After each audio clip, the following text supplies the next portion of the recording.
दिवस उपलक्षे सुंदर सरल और संक्षिप्त ओडिया भाषण पिला माने मन रखिबो 2026 मसियारे उत्कल तार 90तम उत्कल दिवस पालन करने को जाउछि।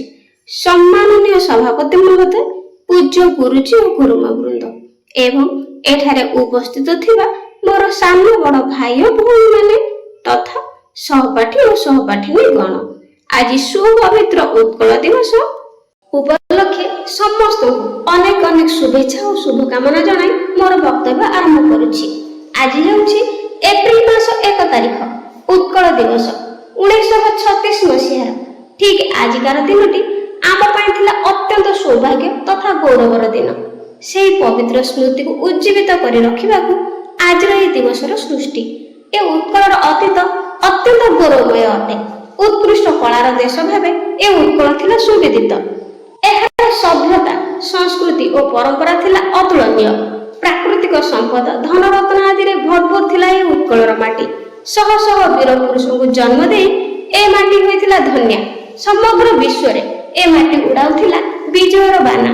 सेति पय कपिल संहिता रे कहा जायछि, पृथ्वी रे भारत श्रेष्ठ, भारत रे उत्कल ख्यात। उत्कल सहित समान देश पृथ्वी पृष्ठ रे केउठी नाही। किंतु हठात दिने ए उत्कलर माटी रे घोटी आसीथिला दुर्दिनर कलाबादल। ओडिशार शेष स्वाधीन हिंदू राजा मुकुंद देव 1568 मसीहारे युद्ध रे निहत हेबा परे ओडिशार अवस्था शोचनीय होई गला। तापरे बहु दिन धरि अफगान, मरहटा और इंग्रेज आदि पराधीनतार रज्जुरे छंदी होई रहिला। दिने तार भाषा, संस्कृति, वाणिज्य, व्यवसाय, धर्म और सामाजिक परंपरार श्री को उत्कल हराइबाकू लागिला। गंगा ठारू गोदावरी पर्यंत परिव्याप्त ए उत्कल खंड विखंडित हेबाकू लागिला। ओडिशा को भारतीय मानचित्र हटाइबाकू अपप्रयास करागला। किंतु वीर प्रसविनी आमर ए उत्कल माटी, ता कोଳରେ जन्म नेइछन्ति केते स्वाधीन चेता महापुरुष तथा वीर पुरुष माने, जाहाको अविरत संघर्ष बଳରେ ए उत्कल पुणी निजକୁ संगठित କରି छिड़ा हेबाकू सक्षम हैला। जो वीर महापुरुष मानक जोगु एहा संभव होई परिला, सेमानक मध्यरे अन्यतम होउछन्ति उत्कल गौरव मधुसूदन दास।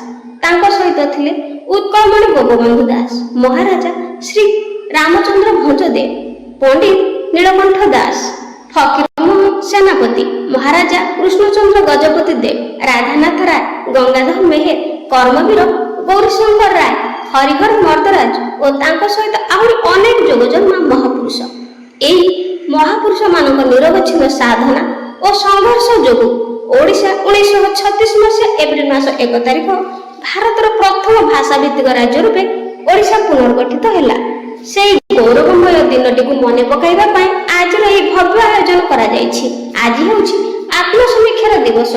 आमे एठी शपथ नेबा उत्कल को सर्वश्रेष्ठ राज्य रूपे गढ़िबा एवं मातृभूमि को भल पाइबा। आमे समस्ते उत्कलीय ओडिया बोली निजको गर्व अनुभव करिबा।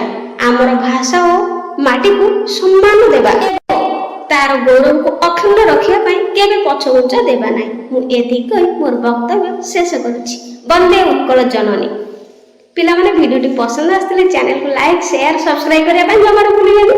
आज पे रहउछि, धन्यवाद।